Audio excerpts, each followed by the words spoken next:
Locally controlled police are essential to a free society. Ultimately, there are two types of police: locally controlled police, who serve the local citizens, and nationally controlled police, who serve the national government. Typically, a nationally controlled police never changes into a local police, but historically speaking, locally controlled police have become nationalized. This is something every American should be aware of, because signs of nationalization of our local police are all around us. In order for locally controlled police to become nationalized, 7 steps generally need to occur. First, a crisis is needed so the public and local police demand help. The attack of 9/11, the Boston bombing, and even the riots in Ferguson and Baltimore are events within the 21st century alone that have been used to promote the need for a national police force. Second, in response to the crisis, aid is accepted in the form of military assistance, federal funding, and grants. For decades, Congress and the executive branch have used certain programs to quietly transfer military equipment into the hands of the local police departments. This is why many are witnessing the more militarized look of police instead of the iconic boys in blue. For instance, since 1994, Congress has provided more than $14 billion in aid to the COPS Office, which is a component within the Department of Justice, in an effort to advance community policing. This includes grants awarded to more than 13,000 state, local, and tribal law enforcement agencies to fund the hiring and redeployment of more than 126,000 police officers.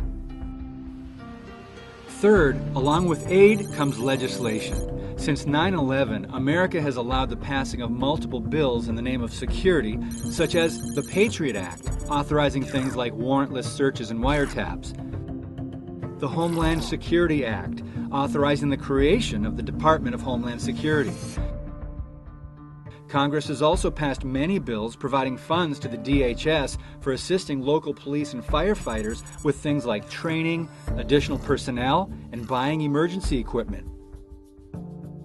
In response to the 2014 Ferguson riots, the Department of Justice initiated a program called the National Initiative for Building Community Trust and Justice. It provides a 3-year, $4.75 million grant to fund pilot programs in 6 cities for federal training of local police. In December of 2014, the President's Task Force on 21st Century Policing was established, which imposes federal standards on state and local police. As you can see, the federal government is becoming more transparent in its attempts to nationalize our police. Fourth, propaganda is abundant during riots and demonstrations. History has proven that radical groups use propaganda to exploit and depict local law enforcement as brutal or racist. For decades, this strategy has discredited officers while advancing the campaign against local police. America has witnessed a steady stream of police brutality charges, emanating from the riots of the 60s and 90s all the way to the latest riots in 2015.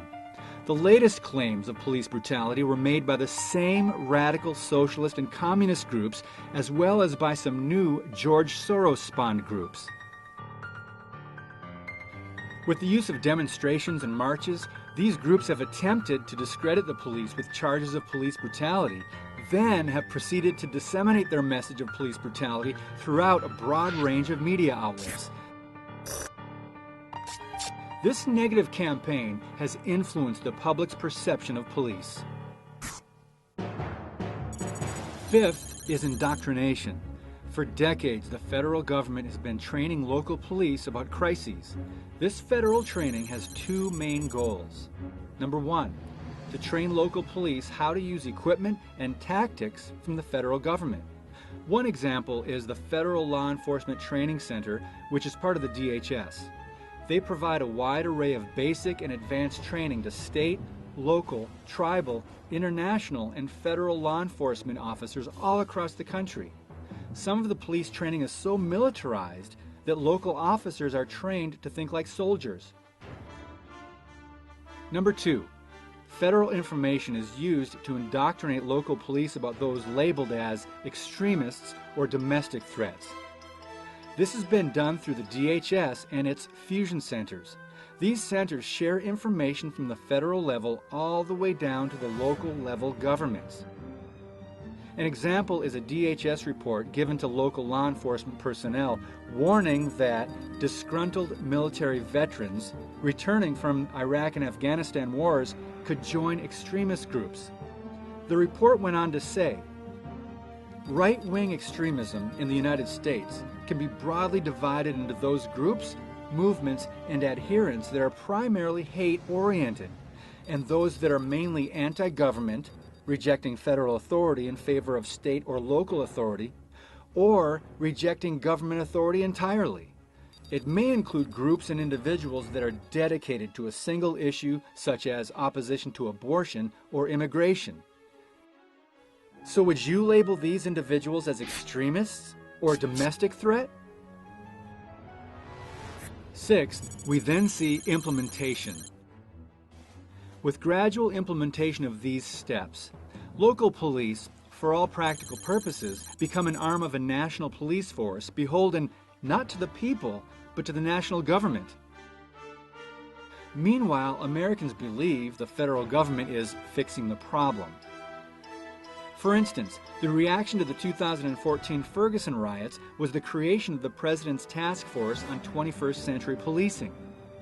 A few months later, the President stated, "We have a great opportunity coming out of some great conflict and tragedy to really transform how we think about community law enforcement relations." He also referred to the task force's recommendations as pragmatic, common sense ideas. When the final report went public, it revealed specific recommendations for federal management of local police. Things such as national policing practices, national benchmarks, federal technical assistance and funding of local police forces, and working with the Department of Homeland Security to ensure that community policing tactics in state, local, and tribal law enforcement agencies are incorporated into their role in Homeland Security. So, with little news coverage or public backlash in response to the report, one can see the conditioning of America is becoming very real. Finally, seventh is nationalization. At this point, a true national police force becomes a reality. Local police departments assimilate into a national police force which takes full charge of the responsibilities and duties of previously local and state-controlled law enforcement agencies. Now, as you well know, we are not at this stage yet. However, with the initiatives being promoted by the federal government, many should be alarmed. We as citizens need to realize what the executive branch is attempting. It is an obvious move to gain federal control of local police forces. We need to remember, law enforcement should be a local, not a federal function. Regardless of what is happening, in the end, the Constitution does not authorize a president's national standards for police or the taxpayer-funded bribes being used to impose them nationwide. That means what the federal government is doing regarding policing is unconstitutional. Police departments should be responsible to the local communities that fund them and to those they are supposed to serve. If we want to maintain our freedom, we need to support our local police and keep them independent. Get involved in your local area and make sure your state and local governments work for you.